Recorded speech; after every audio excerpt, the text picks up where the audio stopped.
একসময় গ্রামের দিকে ছিল পহেলা বৈশাখ, শহুরে লোকরা এটাকে একটা গ্রাম্য উৎসব হিসেবেই ধরে নিত। আমরা বিভিন্ন ছোটোখাটো দোকান ব্যবসায়ীরা এই দিনে মিষ্টান্ন বিতরণ করতেন তাদের দোকানের মধ্যে থেকে, বা তাদের বাসায় দাওয়াত দিলে পরে আমরা সেখানে মানে রসগোল্লা এই ধরনের মিষ্টি আমরা সেখানে খেতাম। কারণ এটা হালখাতা, বেশ কয়েক শতাব্দী ধরে এটাকেই, যেটা সাইফুল ভাই বলে গেছেন, সেটাকেই বছরের প্রথম ধরে তাদের ব্যবসা বাণিজ্যের লেনদেন, হিসাব নিকাশ, ধার বাকি এই দিন থেকেই শুরু হতো। চৈত্র সংক্রান্তির দিন শেষ হতো, আবার শুরু হতো। এই জন্য হাল আধুনিক নগদ বর্তমান সময় মানে হাল নাগাদ করা, যেমন আমরা যে বলি ঠিক এরকম হাল খাতা, অর্থাৎ নতুন খাতা খোলা হলো। এই কাজটি ছিল একেবারেই ব্যবসায়ীদের মধ্যে। তো সুতরাং শহুরে মানুষ যারা স্কুল কলেজে পড়ে, ইউনিভার্সিটিতে পড়ে, এবং আমাদের বাবারা যারা সরকারি চাকরি করতেন, আমরা কিন্তু জানুয়ারি, ফেব্রুয়ারি, মার্চ, এপ্রিল বা এগুলোই আমরা জেনে এসেছি যে হাফ ইয়ারলি পরীক্ষা কবে, জুন মাসে, অ্যানুয়াল পরীক্ষা কবে, নভেম্বরের শেষে, না হলে ডিসেম্বরে। এই অভ্যস্ত কালচারেই আমরা বেড়ে উঠেছি। কিন্তু আমাদের যে নিজস্ব সংস্কৃতি আছে, এবং এই সংস্কৃতির অংশ হচ্ছে পহেলা বৈশাখ এবং তার পঞ্জিকা। এই পঞ্জিকা ধরে দেশের একটা বিশাল জনগোষ্ঠী, তারা তাদের সমস্ত মানে দিনাতিপাত করতেন, তারা তাদের সমস্ত কর্মকাণ্ড করতেন। অর্থাৎ গ্রাম দেশে তারা কিন্তু মানে বিয়ে শাদী, উৎসব পার্বণ, মানে এবারে রোজা কখন থেকে শুরু হবে, জ্যৈষ্ঠী মাসের অমুক তারিখ থেকে। এটা আমরা ছোটোবেলায় যখন গ্রামে যেতাম আমরা এটা শুনতাম। অমুকের মেয়ের বিয়ে কবে, ওই বৈশাখ মাসের এই সময়, বা মাঘ মাস ছাড়া বিয়ে হবে না, শুকনা মৌসুম, অথবা এটা হবে না। এটা কিন্তু দেশের বৃহত্তর জনগোষ্ঠী এই ক্যালেন্ডার, এই পঞ্জিকাই ব্যবহার করত। কিন্তু শহরে যারা, কমপক্ষে জেলা শহরে আর রাজধানী শহরে যারা বসবাস করত, এইখান থেকে এইটা উঠেই যেত। মজার ব্যাপার, আমি বহুদিন জানতাম না, আমি নিজের যে ব্যর্থতা সেটাও স্বীকার করছি, যে মানে কত সাল, বাংলা কত সাল, এটা অনেক দিন জানতাম না। ইদানিং মানে লজ্জায় পড়ে মাঝে মাঝে খবরের কাগজ খুলে একটু জেনে নেওয়ার চেষ্টা করতাম, মনে রাখার চেষ্টা করতাম, কিন্তু আবার ভুলে যেতাম যে বাংলা সাল কত কত। তো এই বাংলা সাল নিয়ে কত বিখ্যাত কবিতা আমাদের কবিরা লিখেছেন। আর আমাদের দেশের প্রধান কবি রবীন্দ্রনাথ বিখ্যাত কবিতা তার 1400 সাল।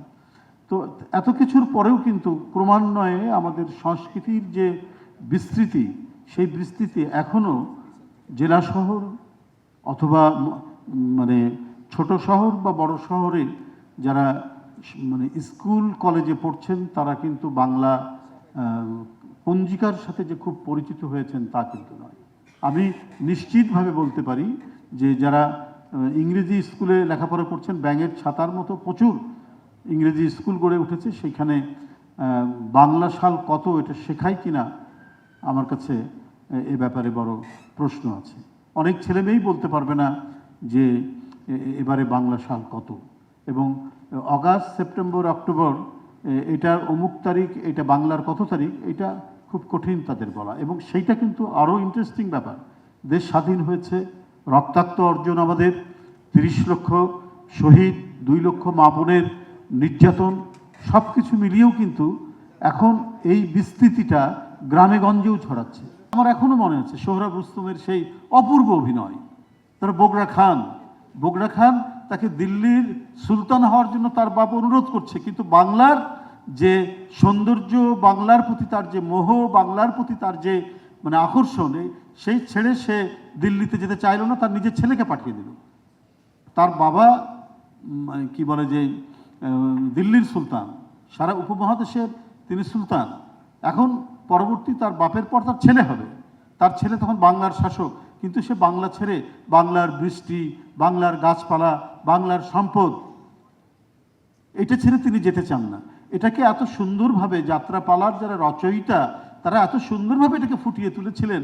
সেই ছোটোবেলায় তখন কোন ক্লাসে পড়ি, ধরুন 5-6-এ পড়ি, ওই বগরা খান বাংলার সুলতানের উপর ভিত্তি করে যে যাত্রাপালা, এতই মুগ্ধ করেছিল আমাকে, ওই সময় বুঝতে পেরেছিলাম যে তখন হয়তো কত 69 বা 68 হবে, সেই ছোটবেলায়, যে আমাদের দেশে মানে একটা জাতীয়তাবাদী যে ধারণা, সেই ধারণার ভিত্তি তৈরি করেছিল যাত্রাপালার রচয়িতারা সেই দিন। এই সমস্ত মানে যাত্রাপালাগুলো লিখে, মানে আমরা কাহিনীগুলো মনে আছে, কিন্তু যখন বড় হলাম, ইউনিভার্সিটিতে পড়লাম, তখন বুঝতে পারলাম যে আমাদের যাত্রাপালার রচয়িতারাও আমাদের স্বাধিকারের আন্দোলন এবং স্বাধীনতার আন্দোলনে এই সমস্ত দিয়ে কি বলে যে পালা রচনা করে মানুষকে যেভাবে উদ্বুদ্ধ করেছিল, বাংলার প্রতি যে মমত্ব, বাংলার প্রতি যে আবেগ তারা তৈরি করেছিল, এটা তো অসাধারণ। কিন্তু আজকে কেন মাজারের পীরকে হত্যা করা হচ্ছে? আজকে কেন বাউলদের উপর আঘাত করা হচ্ছে? এই আঘাত তো আমাদের সংস্কৃতির মর্মমূলে আঘাত। আমরা যে গণতন্ত্রের জন্য লড়াই করেছি 16-17 বছর, আমাদের সেই গণতন্ত্রকে একটা হিউম্যান ডেমোক্রেসি, একটা মানবতন্ত্রী ধর্মী গণতন্ত্রের প্রতিষ্ঠা করতে হলে আমরা যদি আমাদের নিজস্ব স্বকীয়তা এবং নিজস্ব সংস্কৃতির চর্চা আমরা যদি না করতে পারি, যে চর্চার মধ্যে আছে শুদ্ধ যেমন ঈশ্বর প্রেম, মানবীর প্রেম, একটা শুদ্ধ আধ্যাত্মিকতার ভাবনা, যে সাহিত্যের মধ্যে, আমাদের লোকজ সাহিত্যের মধ্যে যেটি রয়েছে, সেটার যদি আমরা মানে অনুশীলন না করতে পারি, সেটা যদি অব্যাহত চর্চা না রাখতে পারি, তাহলে তো আমরা আমাদের ইতিহাস ভুলে যাব, আমরা আমাদের সংস্কৃতি ভুলে যাব, আমরা আমাদের সকল কিছু ভুলে যাব।